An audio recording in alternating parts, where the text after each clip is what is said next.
Hello and welcome to the Unofficial Controller Podcast, your weekly gaming podcast. Episode 2, The Ghosts of Toshiba. And as always with me, George, joined by my co-host Tom, the Nintendo Labo VR to my virtual boy.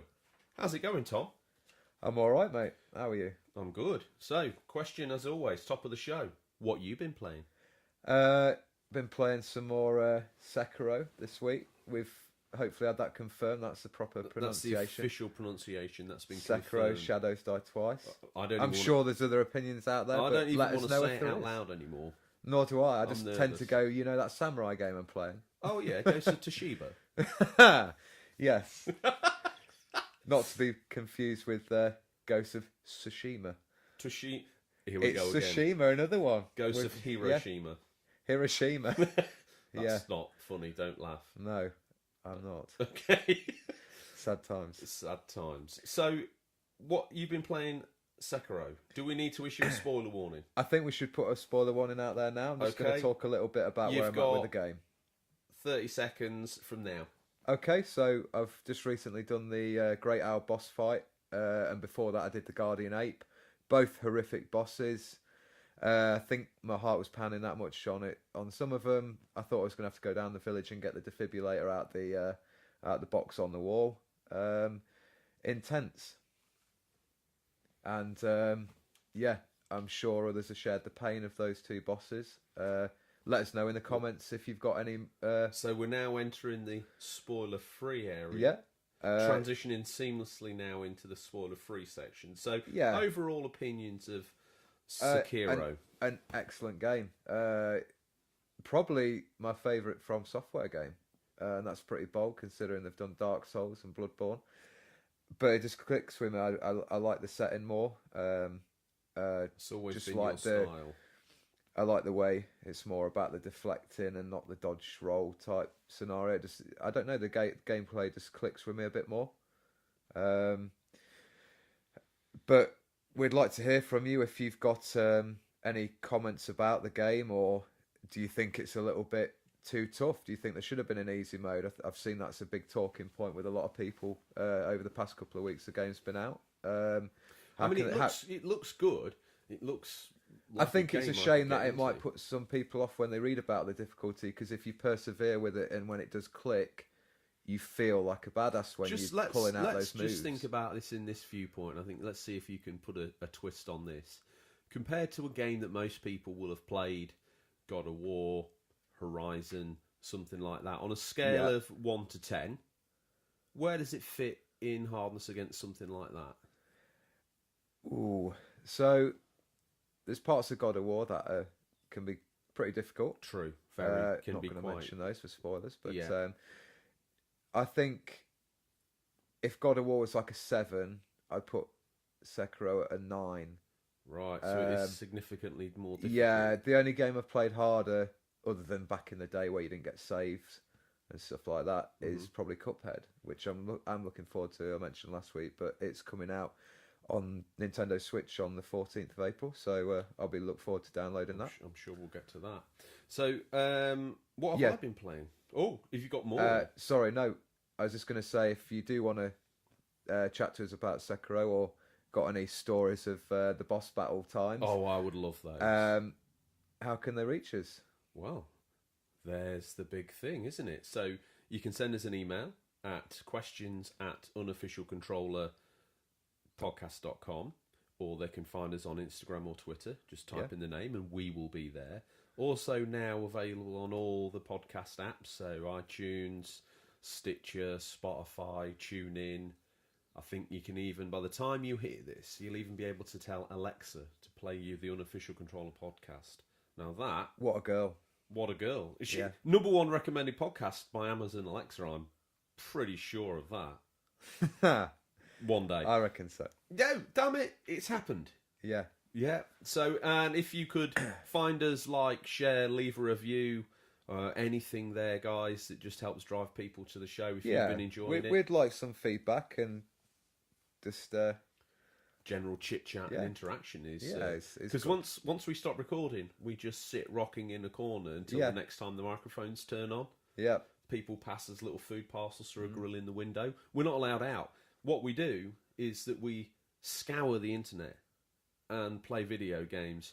And while we're sat in here this week, you've been playing Sekiro, week 2 of wearing this joke very thin. Yep. I've been playing, well, think of all the things I promised I would pay. MLB, and I was going to go back to Farlone Sales, and I was going to continue playing Lair. Trying to get you to play Final Fantasy 15. Like Bane, in the bottom of the pit, I was hoisted above Lair's shoulders, and my spine was broken. I couldn't take any more of that game. A particular part of it. Now, I'm doing this for the listeners, okay? I'm going back and playing interesting titles that probably deserve a look back, either for a developer check-in, see how the game was made, etc. And Lair was one of the titles I was planning on doing a developer deep dive on. That's on hiatus. That's in temporary. It's in a, what's that sort of word called? It's in like cryo freeze, some kind of sci-fi element. Lair's taken a sabbatical in a 6-foot deep pit round the back of the house. And I'm sure. Have you ever seen When Luke Burns Vader? Is it something like that? You had a bit of a fire going. Oh my God, spoilers. What if these guys haven't seen a 30-year-old film, Tom? We're so careful with the games, you just absolutely drop the father bomb straight out. I just dropped the father bomb, you just mentioned the burning. Double whammy. So what have I been playing? What have I not? I've not kept my promise to you, listeners, and I apologise for that. But I'll tell you what I've been playing. I've picked up my Yakuza 0 save file. What a game. Goro Majima, I think he's my favourite character, to be honest with you. And he runs like a hostess bar. He runs like a cabaret bar, which is a large place where you can go and listen to music and enjoy the company of women in Japan. But as a sideline, he's got a hostess bar that he's opened up with this other guy called the Sunshine Club. And that's like this mini game where you kind of like, you employ hostesses, you sit them at tables with guys, you make sure they've got drinks. And when you refill their glasses, he comes down and puts like the ice thing on the table. It's really cool because You love a life sim. I love a lot. To be honest with you, I haven't even got to the fighting styles yet. Goro Majima has learnt this sort of breakdancing style, so he's doing like head spins into the guys, and it sounds insane. He looks awesome on the screen because he'll like pause in the air upside down, and then the baddies come a little bit closer. Baddies. The enemies come. The baddies, Dad. They come a little bit closer, and he sort of goes, "What the?" Kicks them both. And Kazuma Kuru, he's got this brute style. There's 3 different styles and a weapon style that you can pick for each one on the fly as you're fighting. Yeah. And his one that I like is the wrestling style. I think it's called the Brute or the Brawler. Okay. And he'll pick guys up and he'll drop them on other guys to get like double combos on people. Right. He'll pick someone up and spin them round and knock everybody else down around you, doing like group damage. Yeah. He'll like pick a guy up and nail him down into the ground, almost as if backyard wrestling come real. For the listeners, what sort of gameplay, as far as the fighting goes, would you compare it to? Would you say it's sort of actiony, fast-paced like Devil May Cry, or it's a bit more? You can, I think, one of the things you can be quite patient with it. Yeah, and you can wait for them to make a move, especially as Goro. His initial fighting style is one where he won't lay a finger on anybody, right? And he kind of like dodges them and tricks them into doing moves on themselves. Almost. Okay, that sounds ridiculous. Some Steven Seagal. Yeah, that sort of thing. And and you can either play it that way, or like I do. I've now settled into these 2 fighting styles: the breakdancing one and the wrestling style for each different character. Yeah, and I've sort of gone all in on those. Goro's also got a one where he uses a bat called the Slugger, which is baseball themed, which I really like because you can press certain situations when you've got your heat up. Certain situations you can do like button prompts and it'll do like a cutscene of a move. Yeah. So we'll like batter up and then smash them in the head or savage, etc., etc. You know, you got it. A few things more I want to touch on with that: the setting, the 80s, just the whole look of the neon at night. Yeah, it's fantastic, and the way the stories are now starting. Is it in Tokyo or? I think so. Yeah, it shows my ignorance, doesn't it? But I do believe it's Tokyo. Well, you live in the city, and it's not. People I've so many times heard it described as like Japanese Grand Theft Auto. It's like you don't drive a car, Do you not? No, none of that. You're walking around like a pedestrian area. There's like a square mile or two of pedestrian area for both characters. Goro at the minute's got a slightly smaller area.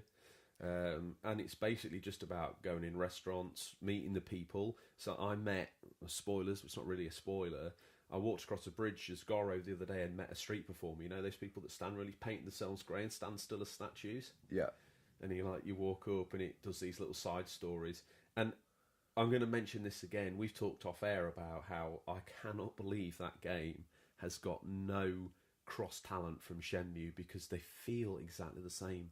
The speed of the narrative, the way it plays out, the ridiculous kung fu battles where you're fighting, waves of guys, and the way you learn the moves. Yeah. It's like I learned that breakdancing move by I was on this same bridge again earlier in the game, and I saw some guys breakdancing, and this guy comes over and he's like, "You're not just watching them breakdance, though, are you? I'm watching you. I can see a twinkle in your eye about how you can incorporate that into your fighting style."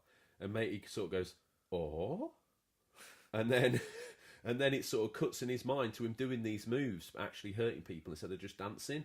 And matey boy then looks at me, he's like, "You're sick, Goro," and he's like, "Yeah," And then he kind of learns it. One question I've got about the game: is it English dubbed or do they speak in Japanese? Because this is a big thing. It's Japanese with subtitles, English subtitles. I think that's a lot better. I don't know if you agree. I sometimes agree because it's nice to see them acting and the words fitting and the whole thing being legitimate. But sometimes I get annoyed with myself because if it's a particularly in-depth scene, I'll find myself, I can't split my eyes in two like a chameleon. So I tend to find, instead of looking at the action where these you're reading the subtitles. I'm reading the subtitles, and I sometimes kick myself. Point. I think the same for me, and I've read a lot of comments on Sekiro, similar thing, Japanese talking. You can have an English dubbed voiceover, but apparently it's nowhere near as good, and it doesn't feel like you're absorbed into the setting as much, I believe. But so you're playing that with Japanese with English subtitles? Yeah, and I agree about the comment. You do kind of detract a little bit sometimes because you are reading the subtitle and you're literally only looking at the bottom inch of the screen as this unfolds. Something amazing's happening. We're not fighter pilots, guys. We can't do the split of the eyes. No, mate. So. I mean, I can't unfortunately one up and one down. It just doesn't work like that, unfortunately. So, that's what we've been playing this week. Yeah, the only other thing I didn't touch on, I did mention Lair and how that drove me insane. Yeah. And I've in my tiny little time I've not spent playing Yakuza, I've been doing a little bit more on my Jak and Daxter save. Cool. Yeah. It's a Naughty Dog title, is it? Naughty Dog, yeah. And, the precision and the collectible element within that still rock solid to this day. Really great. And I see you've got a bargain today. Yes. Got yourself a PlayStation Classic. Picked up the Mini. Yeah. I did. I'll be plugging that in. I think I've got a lot of the games already on that I own physical. Yeah. But there's a few on there that I don't, that are quite pricey. I want to try out, like Wild Arms. Yeah. For me, the price of entry to that now, especially second-hand, like I got mine, all those in good condition. I don't know what a copy of Wild Arms is running to on PlayStation 1 these days, but I should think it's more than that. Question for the listeners as well. What mini console would you like to see next? Would you like to see more from Nintendo? Would you maybe like a PS2? We've got the Mega Drive Mini, which we touched on last week. Yes. Inbound.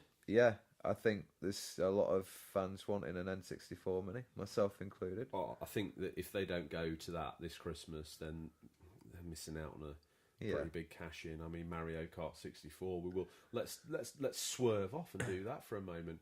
I mean, Mario Kicks 64, Mario Kart 64, both Zeldas. I mean, it depends where they're at. Pilot Wings. Pilot Wings as well, because that was on the N64. Star Fox, that was 64. Great. Star Fox was great. Would we see GoldenEye, Jet Force Gemini, Banjo Kazooie though? I mean, they're big staples. Well, they're big buds at the minute, aren't we? With Microsoft, Nintendo. I suppose if they were any time that they could secure it, swing it, and make it happen, now would be that time. Yeah. Anything else on there that I've missed that you'd love to see? Any N64 classics that maybe aren't Nintendo? Bit of Glover. Cheeky little Cheeky little Glover. Everyone wants to go back for a little bit more Glover, don't they? They do. They do. Little grab of the Glover.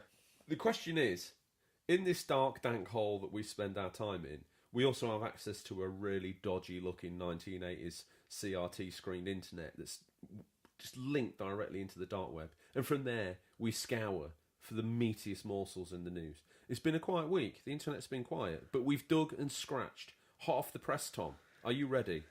I am ready. PS4 ID changes finally coming this week, Sony confirms. Finally. Sony's confirmed the much requested PSN ID change feature will arrive very soon for PS4 users. Players in North America can change their IDs from today, April 10th, while those in Europe can do so from tomorrow, April 11th. We're excited to announce the online ID change feature on PSN is officially launching to all PlayStation 4 owners later today, Sony's social media director Sid Schumann stated on the PlayStation blog. You'll also be able to change your online ID via a web browser, and that feature will be going live starting today. Schumann goes on to state the ID change can only be done through the web browser on your PS4, so PS3 Vita users are out of luck. As with previously confirmed, the change is free, but any subsequent changes to your ID after that will cost you $10, £8, or $5 or £4 for PS Plus subscribers. So basically, you get a one chance to change it, and then after that, it's a charge. Yeah, so if you've got the money to pony up and change it on a weekly basis, obviously you can. I did hear that it would affect some of your PS3 saves, so if any of the listeners, like my good self, still play on PS3, there may be some leaderboard damage, collateral damage go on there, or you might get wiped because it can't link, and some of the way that worked might not be. I think for the most part of it, though, people have migrated pretty successfully to the PS4. If they haven't got one, they will be getting one. Yeah. Again, Sony catching up with Xbox on this front, because I think the change there has been live for a while. Yeah. You've been able to do it for a long time. Yeah. I'm pretty sure it was probably there. It's just never been on my radar because I've never really. I suppose I just picked a pretty simple name, but I don't know why anyone would feel, unless you've get your console at 9, you get that attached to your trophies or achievements, that maybe Bob the Builder 64 isn't going to rock it for you anymore. It's a little embarrassing, you want to change it. Yeah. Or you got really drunk one night and you called it Rudy 420 or something Mega Gamer 69 or some. And guys, please, actually, let's put it out there. Anyone's got a PSN ID or Xbox name they're looking at changing, get in touch, and we can maybe decide between ourselves whether you should keep it for posterity or get it gone because it's too embarrassing, right? So questions out hit unofficial. us with your worst names possible. Worst names. We love it. And also those that want to change and they've got a worse name, and those that have got a really terrible name and they flat out just going to ride that name right into the sunset. They're never going to change it. Send it questions at unofficialcontrollerpodcast.com or IG or Twitter. Tom, another bit of news. Ahoy there! Sea of Thieves anniversary update is a whopper. Having been out for just over a year, and while many enjoyed the pirate game, others felt it just didn't have enough content. Developer Rare is further attempting to address that feedback with the game's anniversary update, comprising new narrative-driven questline called Tall Tales Shores of Gold, and an entire new PvP mode named The Arena. Tall Tales, meanwhile, is a new questline for people who wanted more direction in Sea of Thieves. Classic adventure mode. It's in the game's usual share world, which will also gain a new island that Rare says is it's the biggest island yet, and will see you complete a number of puzzles and riddles in search for treasure. The mode includes new enemy types, items enchanted with new abilities, a new faction that will buy fish and meat off you, utilise new fishing and cooking mechanics. The Sea of Thieves anniversary update will be released for free on April 30th. Thoughts on that, Tom? So I played it when it originally came out. I got the Games Pass, I think, just for the month, so I could get that, which I believe by Microsoft was a real good deal. They're giving away a brand new game. Yeah. I think they might have done the same with Forza. It was all their first party games were going to be available on it. It did feel a little bit empty when I first played it, and I don't think it had that Rare greatness straight away, but it's nice to see they're still supporting it. Does anything have that Rare? No, that's anymore? true. I think I don't want to beat down on them, but no, since they did the avatars, it just doesn't seem they've had a good game in them. It's brutal, but Yeah, I mean, we don't know what goes on behind the scenes with We them at don't. Microsoft, but Right. maybe they've not been given as enough sort of free I range think to be what they maybe if like. we look But at what's happening over the other side of the fence, a lot of the first party developers for Microsoft to get kind of locked in a tank. Like you're making Halo and you're not coming out until you've churned out a new one. You're making Kinect stuff and you're not coming well, out until you make a new let one. let's Last look. of Us, Yeah, Naughty Dog. let's look at God of War and saw an interview with Cory Balrog, the one of the games director, and Yeah. he sort of was like pitching the idea of what the changes they were going to make to God of War, and I don't think it went down very well originally, but you look at the game now. Well, equally Those, so, I don't think it's healthy for developers to get trapped with one. They come up with a protagonist to do a series of good games. yeah, Let them park that, give it to somebody else, yeah, and then move on and develop the next big IP. And like with movies and stuff you see now, no one dares take a risk, so it's just the same stuff again and again and yeah, again. We need to see ththese innovators innovate. yeah. You know, Let them were probably. innovators, and they basically got trapped in a room in Guildford and told to make. Sadly, it's a big gamble, isn't it? Though. Well, that's the world we live in, isn't it? Yeah, it can flop. Unfortunately, if it's not going to make back what it's cost to make, that studio might struggle. So there's always the risk. But I think when these studio exec types or the big bosses of these console types and PC types get in a room, they look at, oh, hang on a minute, someone's put forward this Excel spreadsheet for a retelling of this game we've done previously, so we've already got 4 million fans. Oh, right, okay, that'll pay off. What's the other game we could make? Totally new IP. Oh, that's a bit scary because we can't forecast for that in our business plan. yeah, Therefore, we're not going to have it. And I think that's some of the reason why it we get stuck with these remakes. yeah, absolutely. Moving on, got some Nintendo news. Labo gives virtual access to Hyrule. Nintendo is launching its first virtual reality headset of sorts. I don't know, can we call it a headset because it hasn't got the headband, but we'll discuss that in a minute. To be honest, it's cardboard, so you could probably just buy a couple of I elastic have bands. heard people have sort of there's room to add like a headband, so good luck with all you cardboard enthusiasts out there. Not only do the included VR goggles allow you to experience Labo mini games in virtual reality, they will be compatible with two of the biggest Switch games, Super Mario Odyssey and Legend of Zelda: The Breath of the Wild.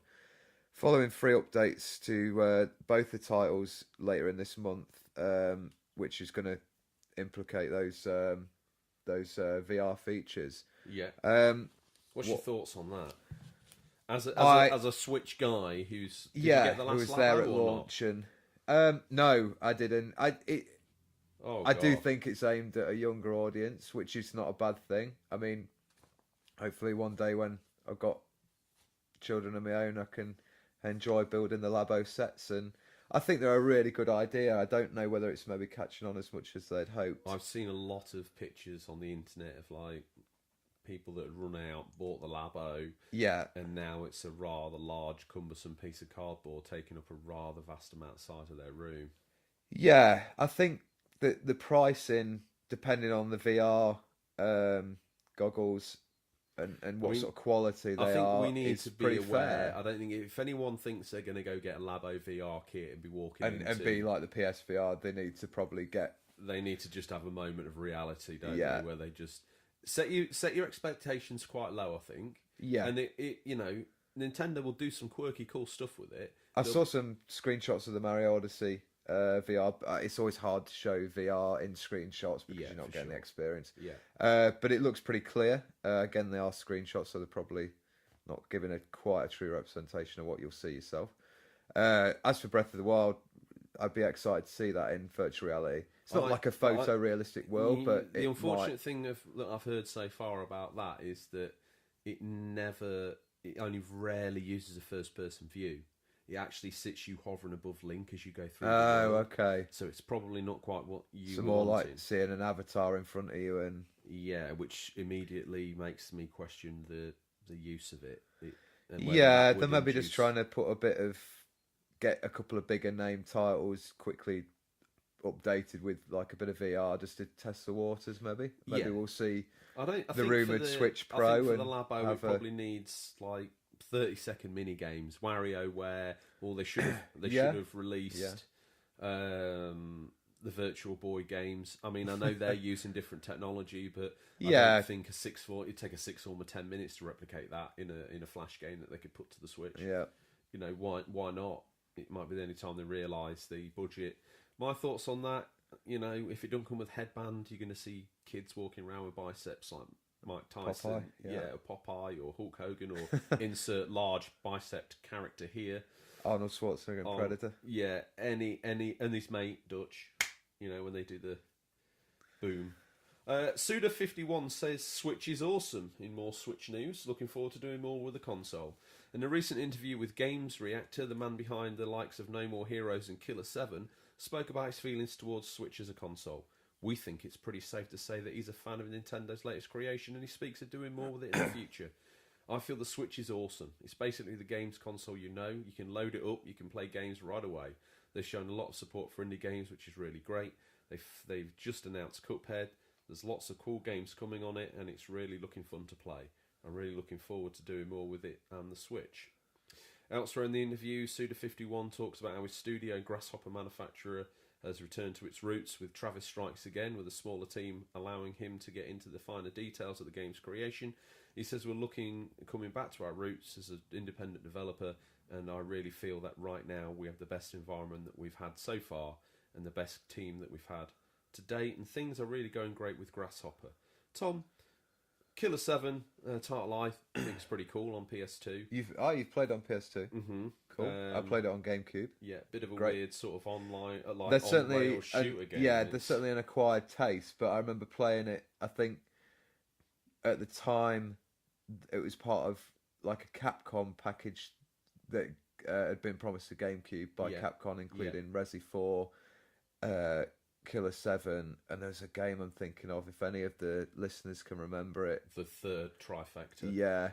Well, one thing I would say to them is that they supported the Dreamcast as well in its initial phase. Okay. And they give exclusives and they hold true to those values.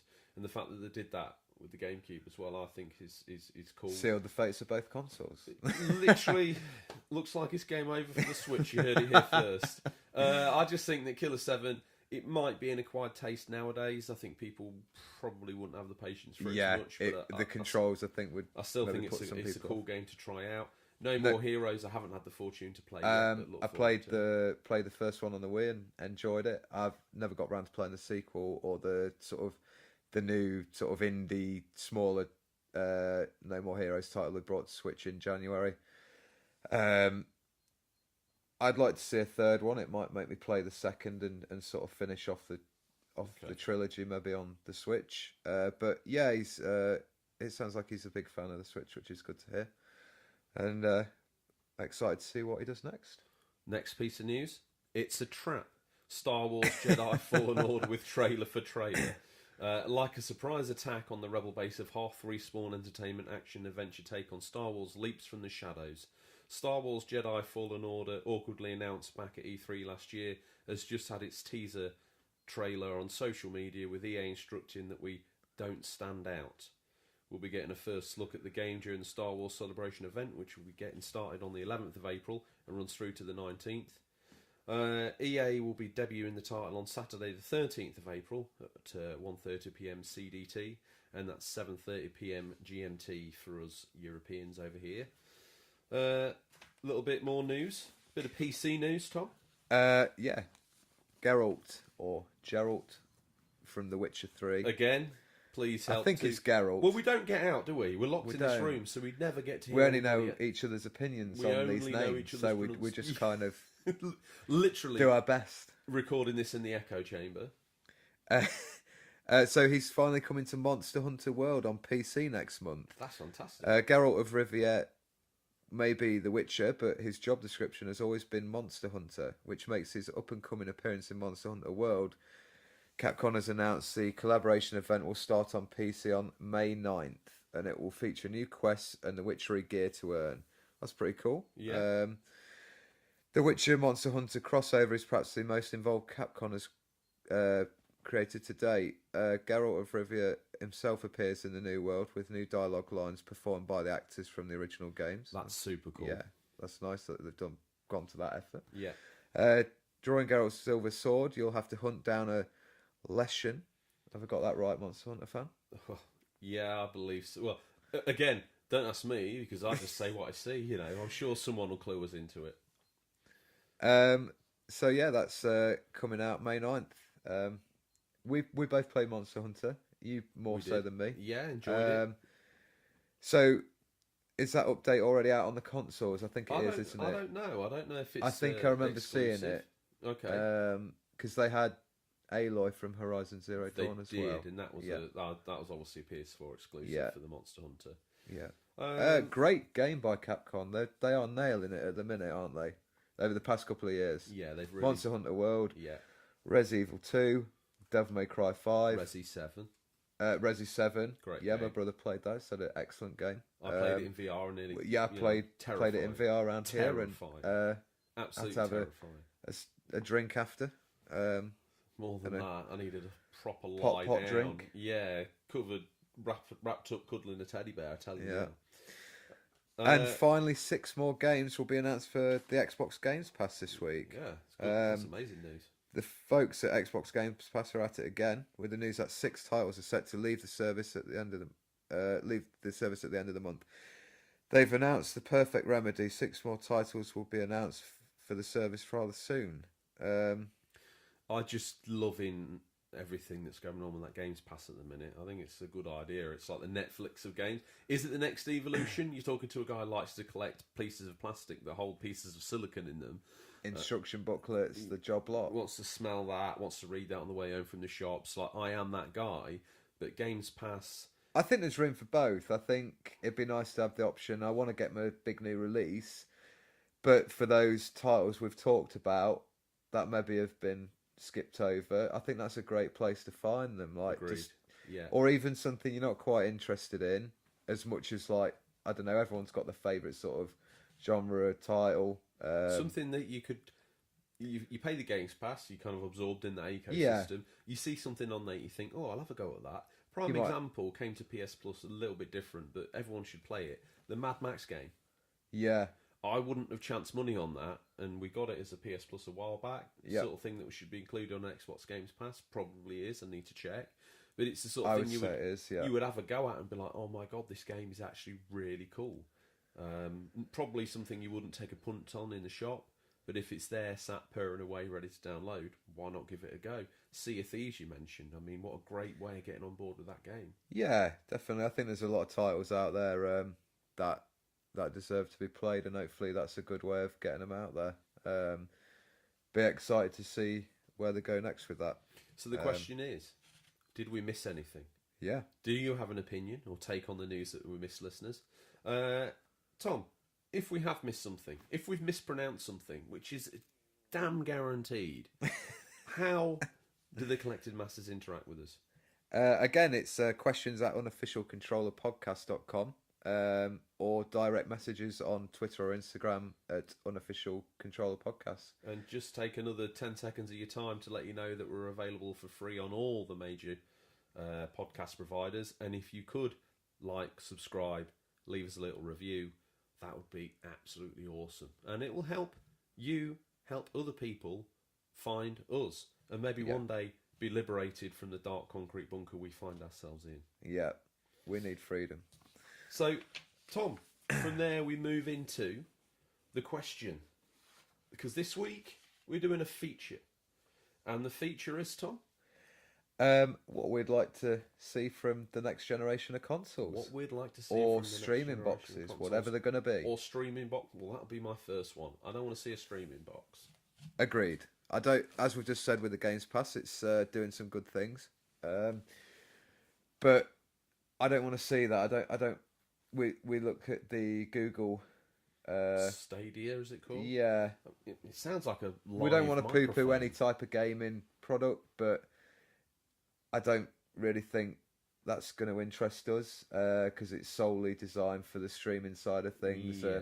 I mean, if you're a casual gamer and you happen to have one of these Google boxes already, and you happen to have the aforementioned Google Stadia controller. Looks pretty good, the controller, I'll give them that. Yeah, it doesn't seem like in a totally implausible way of getting your hands on the latest titles, but for me, I want to know what I can play when the internet goes down. I want to know what I can play. You know, I know what I own, what I've got access to. You know, maybe we're just old school in the fact that we like to have a box. I think the problem with if they go for streaming is the reliable internet. Like out here, we're still on dial-up. Exactly. No, I think we're a little still bit serviced by a guy that brings us VHS tapes in a car. But we'll get to him later. His arrival, like a stealth, will be imminent. Stingray in his faded white denim jacket, his white turtleneck, he loves the turtleneck, mousy hair, his little retro tash that he's got going on. Yeah. He stinks of Brute. In fact, some say Lambert and Butler. His veins are coursing with Brute and Old Spice. Yeah. And he smokes Lambert and Butlers. But when he gets paid, he buys Embassy No. 1. Classy guy. Classy guy. He doesn't talk, he just nods sullenly while smoking his cigarette. Yeah. Streaming boxes we don't want to see. That's one thing out of the way. Put Stingray out of business. Don't get me wrong, streaming service, i.e. like an app or part of software that can be downloaded that you can use when you have got reliable internet, which I'm sure is coming in the future. Streaming all forever. What about not streaming the whole game per se, but what about the box under your TV providing the main game character? So all of that box's processing power put into animating the character you play as. So the character looks like a CGI movie, but the background looks like a ZX Spectrum. Well, depending on your internet access, of course. I mean, I don't know anything about anything. I live in a dark room. I'm just wondering if that might be, they'll go 50-50 share. Yeah, well, I don't know if you know this, but I think it was Assassin's Creed Origins was trialed or released in Japan on the Switch as a streamed game. Yeah. I think Resident Evil 7 might be. They did the might same have done with that as well. Yeah. I'm curious to see whether they'll try that over here. I'd definitely give it a whirl, but again, not got the greatest internet connection, so I don't know. But yeah, so that's one thing out of the way for what we'd want to see on next gen consoles. Yeah, agreed. Moving on, VR. Will we see? Well, we've seen Nintendo dabble a little bit. Probably not. Is that a dabble? I mean, Christ, that looks like make and play, Daddy. I've made you VR goggles. Yeah. Oh, that's great, son. Yeah. I think if we see the PS5, I'd really like to see a VR, well, you know, improved headset. We've seen some patents floating around on the internet. Not that these mean anything. You have been in some dark places of the internet. The only, you know, I'm hacking Sony's back doors. I'm doing all of that. Are you that guy his dad works for Sony? Yeah. We all know that guy. my dad's brother's uncle works for Nintendo. Yeah, I believe his son's trapped in a concrete room. He's not allowed out because he knows. Apparently, in the next Zelda, Link has a machine gun, and it's going to be a battle royale game. Spoilers. Yeah, sorry about that. Oh, mate, you know. Where were we? We got distracted. VR. So apparently, there's patents out there for a wireless headset for PlayStation. Okay. Which that's a good improvement. It's a game changer because if you can have your normal PlayStation set up and you just put chuck this headset on your head, no wires, no faff, no nonsense. To me, I've got a PSVR. It's getting it out.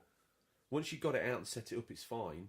But equally so, when you're playing that as well in the room with a loved one or a friend, you always feel like you're kind of not including them. So you kind of want to play VR in a room away on your own. It sounds weird, but you don't really want to be witnessed playing it. It's kind of strange. Yeah. And you've got that, so it's not a shared screen experience. Although the games are shared screen experiences, I think are some of the better titles. The whole setting it up and faffing around, getting the wires out. Here's me complaining. It probably takes 30 seconds to do, but the idea of setting it up and reaching around the back of the telly, it doesn't fill me with glee. So if we could go wireless for that, would be incredible. Also, talking about patents, backwards compatibility. Good stuff going on with the Xbox. I'd like to see that continue, and I'd like to see PlayStation get on board. Yeah, I think it's always good to have at least the gen that's just gone backwards compatible, because it's always a transitional period when you get a new console, because there might be a title that's released on, let's say, released on PS4. A lot of the time it will get ported to PS5, but it's always good to just have that option. Well, the thing is, I think PlayStation couldn't do it this time because the PS3 was just completely down the rabbit hole of how things used to get done and cell technology and all that great stuff. Now the PS4's basically a laptop in a box, and the PS5 will be an iteration on that. Yeah, PS5 there should be no reason, though I'm sure Sony will think of one, that you can't play PS4 games on it. Though from Microsoft and Sony's, like Microsoft's this latter consoles are at the latter stage of their lives, and Microsoft are in the number 2 seat. They can afford to be a little bit crazy, daring. Probably why we've seen. It's probably why we are seeing them doing all these different things to try and force Sony's hand a little bit.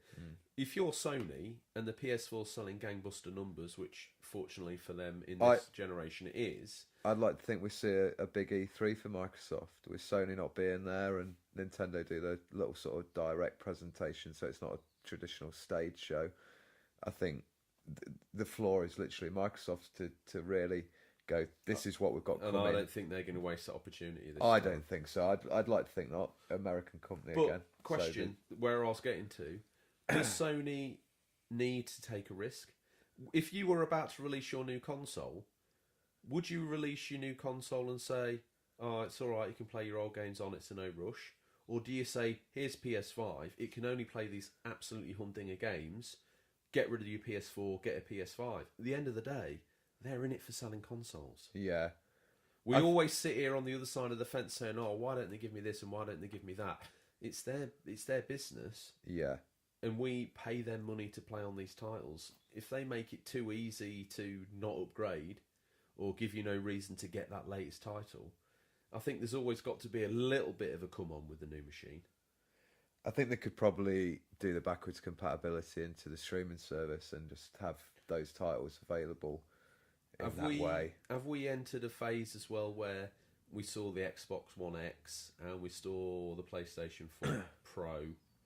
Are we going to see an era where this hard line between Xbox One and whatever they call the next machine, hopefully not Xbox 2 because that would just be crazy, but PS4 and PS5, is that now just blurred where it's like, I've got an iPhone 4, oh, I've got an iPhone 5. Yeah, I hope we don't see too many yearly iterations of like just constantly updating, because it's not as affordable for some people, and I think that would be unfair. What about if we swung back to the era of the Mega Drive and you've got like clunk, bizarre add-on contraptions, 32X on the top, slap a Mega CD on the bottom of it, pull the hard drive out. I think when it starts getting into those realms, you may as well have a PC because you just add bits to it and you upgrade it. But us as gamers, that personally to us, neither of us want to see that. Because, like I say, we might as well go and get a PC if that happens. So I think they need to keep that very simple. Plug it in, plug the console in, put your game in you want and play. That's what we like. We're old. We just want it simple, don't we? We don't want those complications. Gone are the days where I'm going in and C:// I mean, it's more complicated now. I don't know how I did it back in the day. So if it don't work now, probably just end up playing it. I mean, I used to get lost on the Xbox dashboard when they updated it. It's like, where is this part? When we went from Blades, it's game over for me. Yeah. Game over. Bring back the Blades. So they bring out the new console. 9 times out of 10 back in the day, NES to SNES, Master System to Mega Drive to Saturn, Saturn to Dreamcast. Every single console saw a new controller. This time round, yes please or no thank you. As in a complete redesign. Like we had back in the day. We would see every time a new console came out. The only reason the PS3 didn't get one is because people vomited all over their screens at the boomerang. Which, maybe shame on us, because maybe that would have been a sweet controller. We don't know, do we? The internet. It looked very uncomfy. It looked weird, Yeah. but we don't know till we get them in our hands. So new controller, yes or no? Xbox One If it controller, ain't broke, happy? don't fix it. So you're happy with that? Um, Because the 360 controller wasn't fundamentally broken, but to sell you new gear, and fair play to them, I say, because they did actually improve on it, and it was a good pad. The Xbox One pad doesn't retrospectively work with the 360 or vice versa. Yeah. So, are you happy with that? Yeah, I think so. PS4 pad? I was going to mention about that. I think the light bar. I was surprised when I got my PS4 how well that just adds a little bit of extra atmosphere, I suppose. If you're playing like with the lights off, graphic enhancer on. Yeah, That's what we call it. If we want to see the jazzed up graphics. Play the graphics in the dark, turn off all your lights, improves graphical quality at least to a next gen level. Wow, I was going to be very cautious and say like 10%, but you're saying basically unplugging your lights improves console graphic by a 0.5, taking it into next gen. Yeah. I think we're going to build in a new segment called Tom's Graphical Fidelity Showcase, how he shows you how you take a Master System and walk it up to Dreamcast quality by turning off the lights, putting on some shades, I don't know what else. Yeah, so squinting. Massive graphic enhancer, the squint. Yeah, so that light bar on the PS4 controller, neat little touch, used in quite a few games. You play GTA 5 with that? No. Does the police lights and siren through the controller itself? Cool. Yes, that was the other thing I was going to mention. It's got the little mic. Really like that. That's a really cool feature. Yeah. Now, I've not noticed this on Xbox One. They don't have a mic. No, but the Wii had a mic. Speaker. Sorry, yes. Yeah. It is a speaker. Yeah. So the Wii had a speaker, and that was cool. And it were I remember on Skyward Sword, Legend of Zelda, sort of implicating the sword clashes and stuff and other little features. Very cool. Same in Mario Kart as well. I think they actually came out. I never played Mario Kart on the Wii. Bizarrely, it's a pretty cool game actually. Yeah, pretty cool. I see it's popular in this household. Very, down in the kids' area. You got those great adventure games, but no, Mario Kart rules. All they want to play. Got a massive Wii collection. All they want to play, Mario Kart, Mario and Sonic the Olympics. Some other news, just very briefly, because we did miss this one. Mario and Sonic at the 2020 Olympics. What, new game, or they're actually going to be there? It'd be a bit unfair, I think, with Sonic. Well, but, in my mind, it's like a guy in a really cheap Sonic fancy dress outfit in the same similar scenario. To probably what we're going to see in the Sonic movie, maybe. Yeah, rocking up. Usain Bolt's just because you know what, I'm going to wear this. Yeah, I'm going to race in this. Go for it. Yeah, that's coming out this December. I Isn't think. the Olympics? That'd be a good pie, fun game. Are they in Tokyo this year? Yes, next year. I think it's in Tokyo. Yeah, that would make. If they were to do that and then like do a bit of a slant on video games, people almost make it like a Smash Bros. Melee Olympics title. Mario and Sonic both bring their best rosters. Ooh, that would be pretty cool. That's next gen. That would be good to see. You heard it here first. And if someone steals that idea, you're free to take it. It's yours.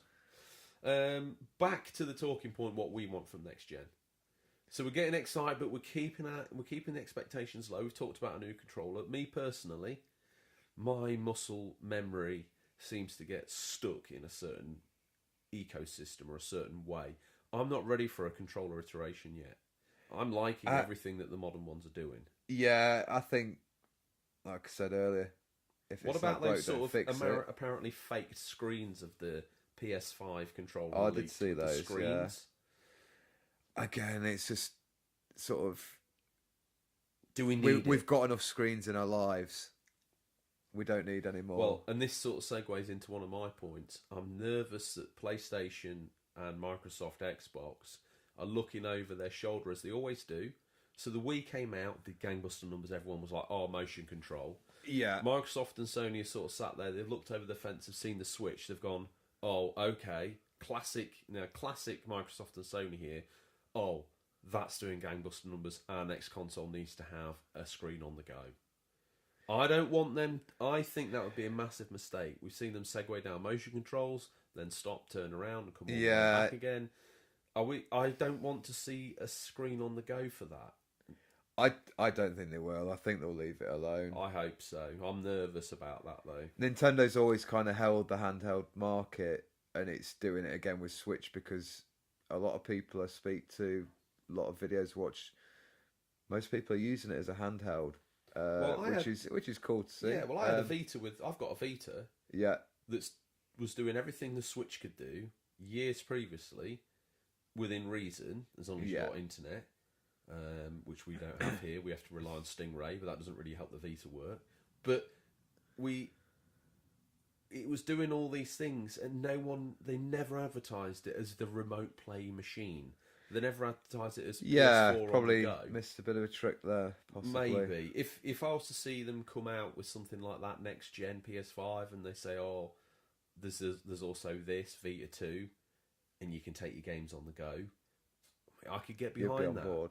Yeah, I'd be on board with that. But I don't want to see a weakened machine to the point where they can slap a screen on it and then you slap it in a dock by the TV. I think that would just be a big think probably with a lot of the listeners out there, if you've got a Switch, some of you probably got a home core console like an Xbox or a PlayStation. I hear a lot of people have the Switch as almost like a secondary console. Okay. A lot of PC gamers have a Switch that I know. They could just for some of the Nintendo exclusives.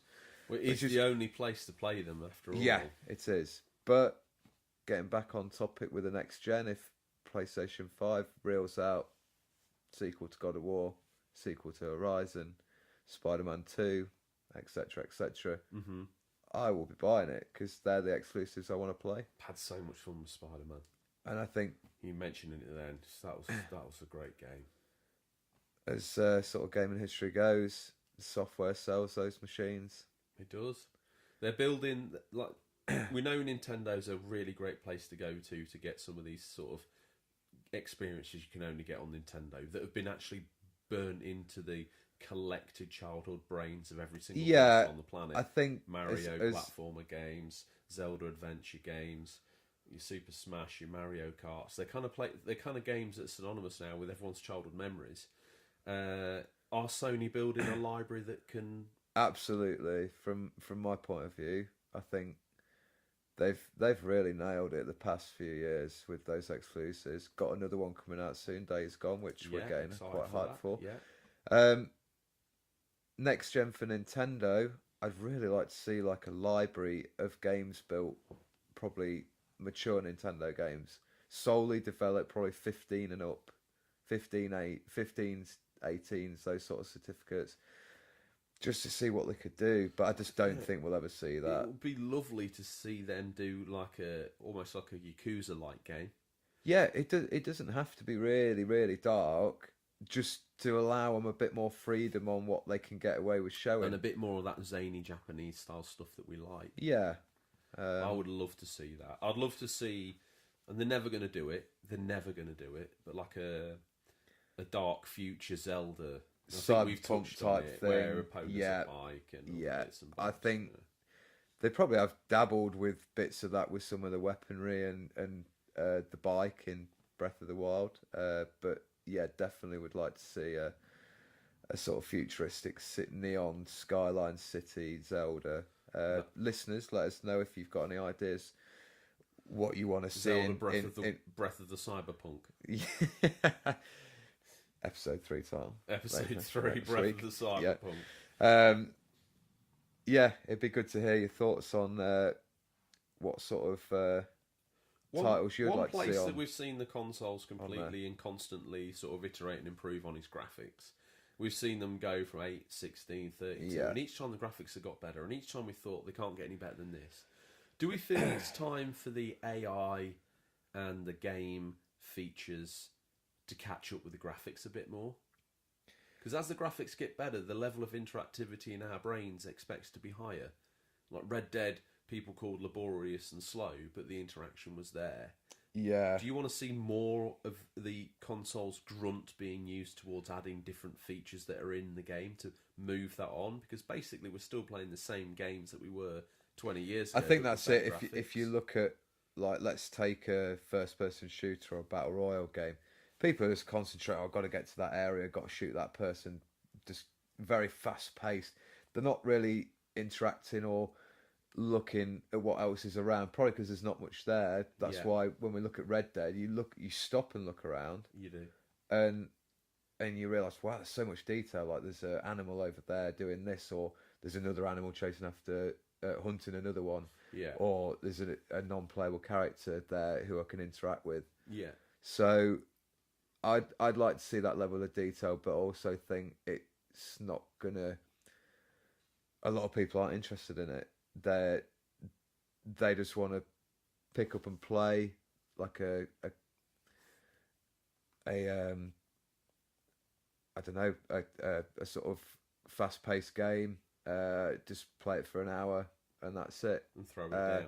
Yeah, which is a bit like some of the mobile games. They're very easy pick up and play. On that note, I got an early beta pass to the iOS Blades, Elder Scrolls Blades. Okay. And we'll just quickly segue into this. My first 20 seconds were, this is great. Went on the first quest, Right. was finding it okay. We talked about we don't like games on phones before. Yeah. And then I stumbled across my first chest. Normal thing to find in an Elder Scrolls game. I went to open it. Fum. Up came a screen. Chests take time to open. If we give you 6 jewels now, you can open it now. Have 6 jewels on us. Chest opens. There's another chest. Bam. Do you want to buy 6 jewels for X, Y, dirty. Z points? Actually means X, Y, and Z pounds. And I immediately shut it down and deleted it. Yeah. I don't want to see the next generation of consoles riddled with microtransactions like that. I don't think we will because of all the backlash there's been in the past couple of years. But they keep, I would, if they had sent on me that console on phone and said, this game's 20 quid, Yeah. play it from start to finish, it's massive, this is the scope, this is the level of interaction with the characters. If it had been good enough, I think I would have gone okay. But I feel like the microtransaction, which is even in full paid games now, is their extra way of getting that skin off your back. Would you rather pay, this is one for the next gen, would you rather pay, and this might be a topic for the future, but would you rather pay more for a game up front and know there's going to be no microtransactions that are an aid to the gameplay? I don't mind microtransactions. It's a new hat or a new coat or a new whatever, as long as it doesn't affect gameplay. I don't care. Yeah. If I get home one night and think, do you know what? I've got a loose 79p rattling around in my virtual back pocket. Yeah. I'm going to throw that down on a cowboy hat for my wrestler in WWE 2K19 or whatever it is. Yeah. If I feel that fruity, I might do that. But I don't want to think that if I put that hat on, it then gives me like a special feature that means that I can press a button and immediately win a match online. That to me would be... A bit like WrestleMania 2000 where you put all your stats up to max when you create a character and you just destroy everyone. There's a man who just doesn't know how to play nicely with others. Yeah. So anything that we've missed, have you got any other talking points for the feature? I think I'd like, if we could hear from the listeners on what they think about, would you rather pay more for a game? So we're talking probably a game that's the length of Red Dead or God of War or a big single player experience. Would you pay more money for it and not have DLC and microtransactions, or are you guys happy? I mean, do you want to get a game at £20 and then microtransact your way up to the full transaction price of 40 quid? Me personally, I want to just pay my money and have that experience. I would have paid 80 to £90 for Red Dead. Yeah, I don't want to sound like we're these well-to-do guys who've got this podcast and we can just go blow 100 quid on a game. But I was trying to get to this point last week. £100 for Red Dead. If you work that back at value per minute, That's an insane value for money. Yeah. If you look at a movie that you go to the cinema, let's say you go to the cinema to watch it I'm going to be going to watch Avengers. I've booked the tickets. How much is it for you? It has cost me nearly close to £15. £15. Then the DVD or the Blu-ray is another 15. That's £30. That's 4 hours of content you've paid for, basically, or 6. Yeah, 6. If you're talking of like watching it twice, once at home, once at the cinema. That's not a good ratio of return. No, but a game when compared to video games. So could you? I agree with you, and unfortunately we haven't got the other opinion in the room because we're aligned on this. But I would have paid £100 for Red Dead, and come away from finishing it not once but nearly twice, saying that was some serious bang for my buck. Yeah. So again, listeners, would you pay close to £100 for a massive AAA title on the next gen consoles? Hit us up at questions@unofficialcontrollerpodcast.com or DM us on Twitter or Instagram. Let us know. What was that noise at the gate? Well, it's here. Here he comes. What's he got this week? I don't like the way he just sort of stands there and looks at it with his boot popped. Guys, girls, listeners, it's time. It's that time of the week again. It's the section we affectionately call Stingrays boot. What's nestled between some counterfeit nappies and a dodgy copy of Battle of Endor this week? So these are the new release highlights for the week April 8th to April 14th, 2019. Listeners, these are out on digital or physical, or will be by the time this podcast is in your feed, but could be region dependent. Tom, let's hit it up. Do you want to go first, second? What do you want to do? So first up, we've got Phoenix Wright Ace Attorney Trilogy. That's available on PS4, Xbox One, PC, and Switch. That's pretty much everything. Yeah. It's available on April 9th. So that's out at the minute. The classic courtroom adventure series that has sold over 6.7 million copies worldwide is finally here.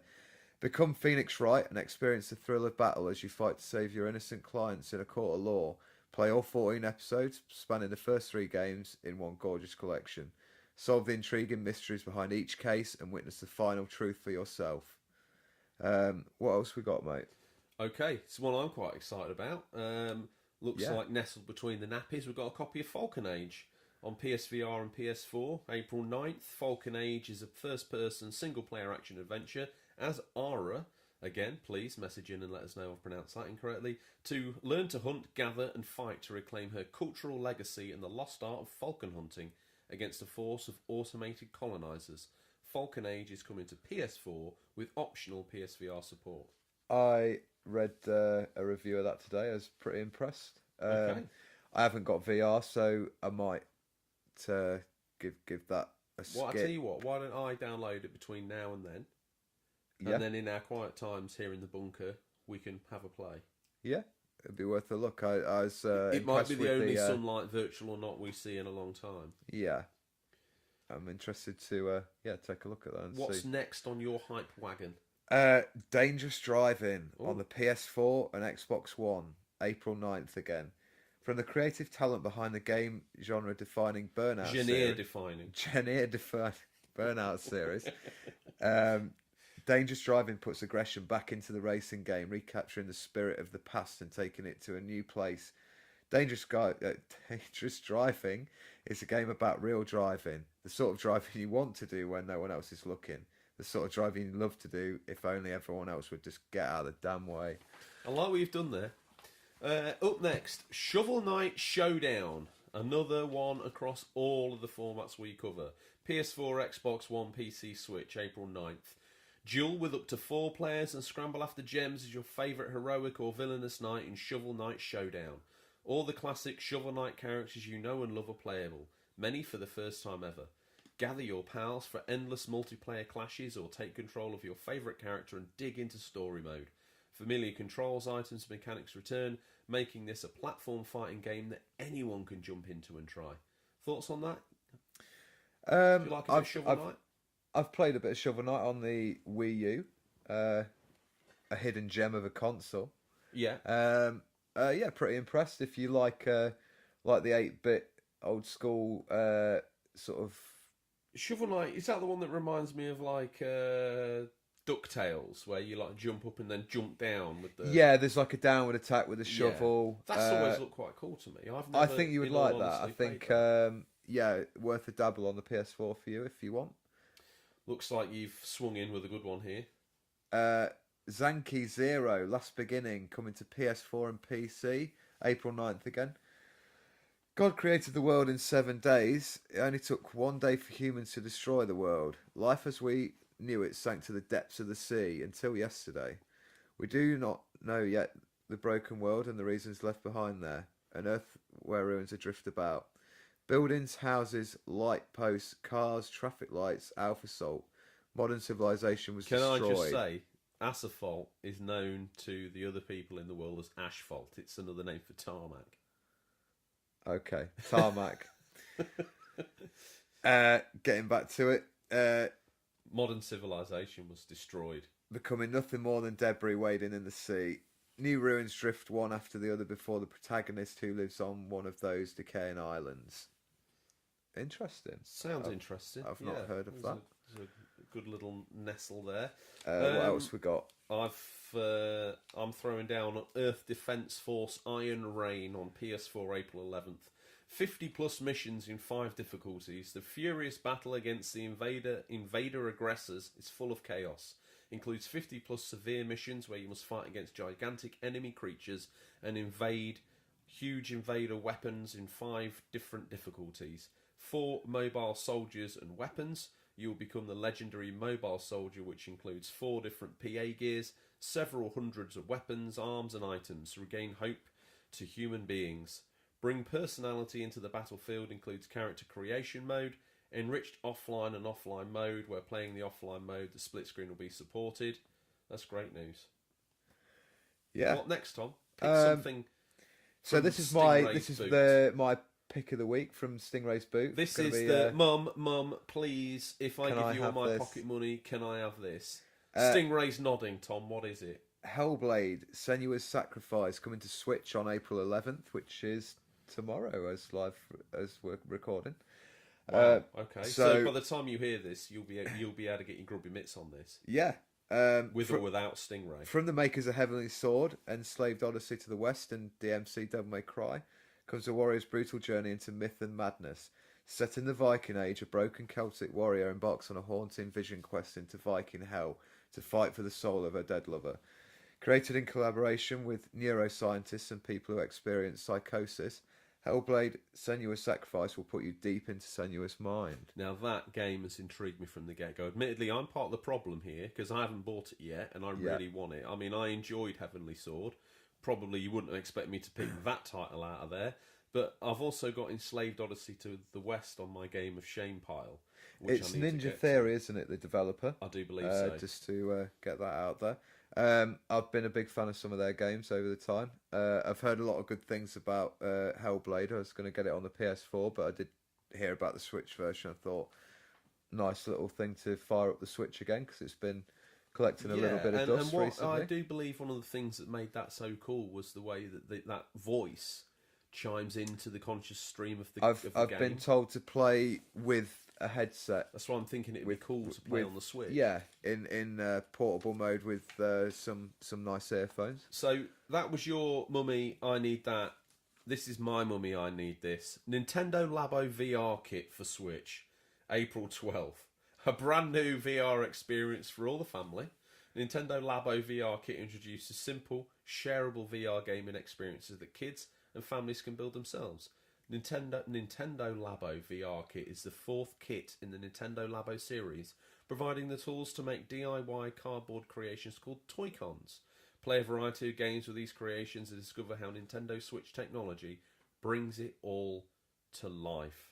Tom, get in line. Get yourself a Nintendo Labo VR kit.